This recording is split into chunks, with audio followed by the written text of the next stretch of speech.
Hi there, my name is Jennifer Norris-Nielsen and I'm a certified hypnotherapist and consulting hypnotist and an instructor with the National Guild of Hypnotists.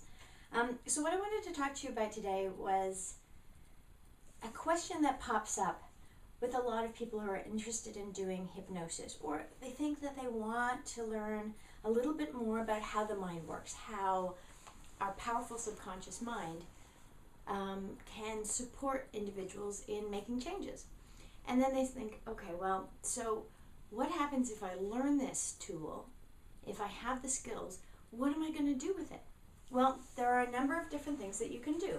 And obviously, in the couple minutes I'm going to be speaking to you, these are only a few of the possibly growing areas, maybe some of the, just a taste of some of the things you can do.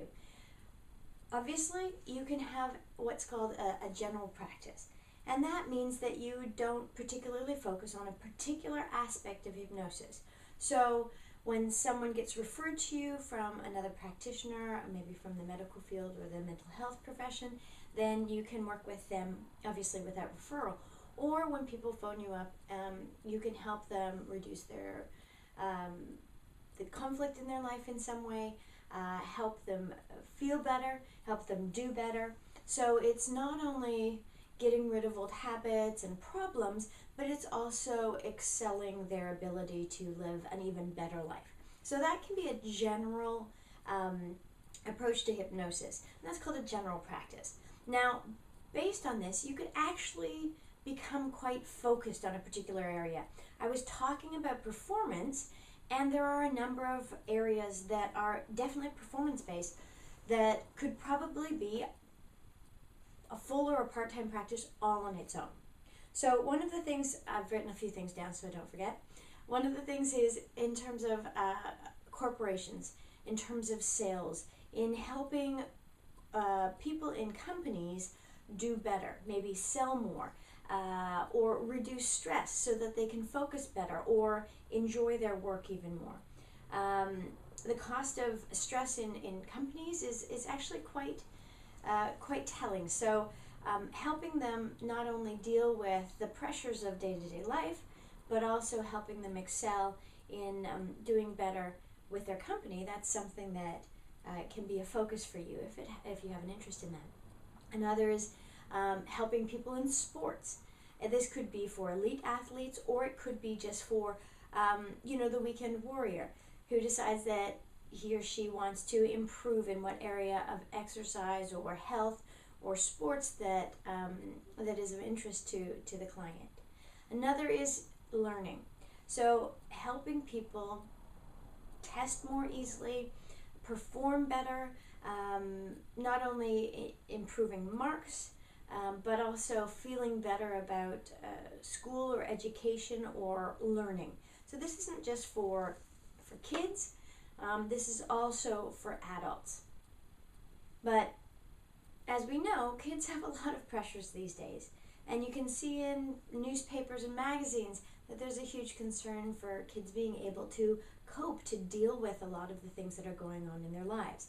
So this could also, if you have an interest in children, this could be another area that you could work with. Just solely with children or families, you could work with a specific age group, middle schoolers, you could work with teenagers, you could work with those in university or college age, that transition from childhood through to adulthood. That's a huge time for possibly making erroneous decisions and helping people get back on track or finding their way in life. So that's another area you could focus specifically on.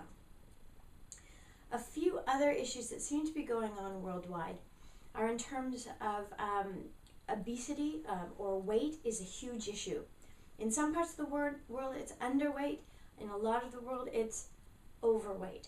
So, and this is overweight people who have excess weight on them, but they may still be undernourished.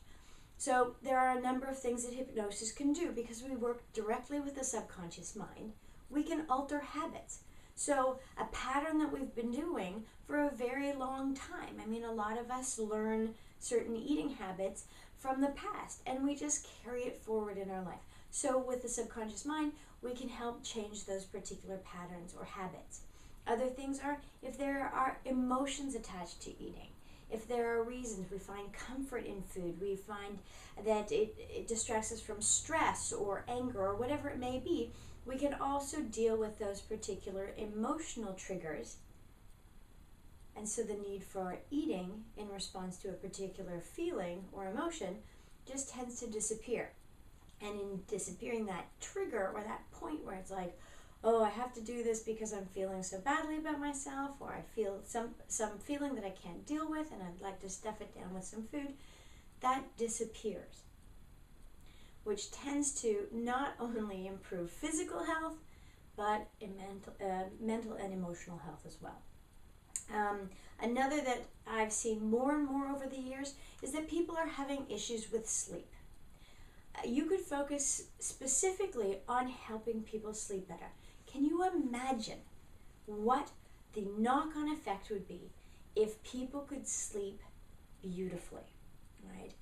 When we have a lack of sleep, there tends to be a lack of mental clarity.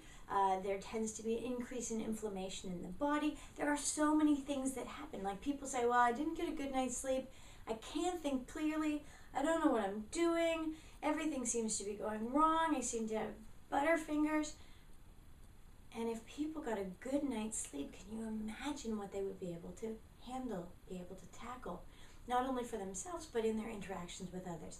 So sleep is a huge area that you could just focus on specifically and become an expert in that field. Another is smoking and other habits that affect health, right? Sleep is one, weight is another, smoking is still another habit that people who have been doing it for a very long time, they're very good at smoking. I mean, that's one thing I often say to smokers is you're very good at smoking. But we're changing that determination and that habit to return them to a non-smoking space. I know people who just focus predominantly on helping people stop smoking and move into a healthier, happier part of their life. So that could be a specific area that you could work on with hypnosis. Another is dealing with the medical profession in terms of helping people cope with pain, right? Obviously, this would have to be working with referrals and working with a doctor. This could be for dental pain. This could be for a chronic pain in terms of helping people deal with discomfort that they've been experiencing, right? Along with that is we can work with groups or centers that deal with recovery from, say, substance abuse. Because sometimes when people are experiencing pain for an extended period of time, they get hooked on the medications that help that to that discomfort to be reduced. So I know that I've been working with a number of groups to help them augment the services that they have, because when we access the subconscious mind, that emotional part of the mind, that patterning part of the mind, that deep part of the mind that works much more directly with the body, then we can help people break free from habits and patterns and ways of thinking, feeling, and doing that they've been doing for a period of time in their life. Let's see, another is motivation and success. This can be in a lot of different areas to help people get motivated to do something. You could work with, say, small business owners, because sometimes it's hard to have the stress of all of the work. You're the head honcho, but the chief bottle washer as well.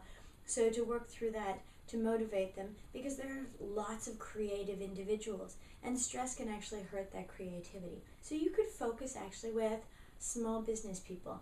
I know I had mentioned before large corporations. So really you get a feel that the span of your clientele could be from small to big, men, women, ages from very small, from birth, for example, helping with hypnosis and birthing. That can be a start. To the very end of life, helping people deal with grief and loss. So I hope that this has given you a few areas that you can think, oh, okay, I'm interested in that. I kind of like that idea. If I haven't touched on anything, this is just a small list that I put together just to help you activate your creativity and parts of your mind that say, okay, yeah, hypnosis can be actually applied to a lot of different things. If it hasn't connected with you in some way, give me a call, write me an email. My Skype is Jennifer Norris, JenniferNorris. You can drop me a note there and then we can have a Skype chat. Or you can contact me at jennifer@graymatternetwork.com. I love what I do.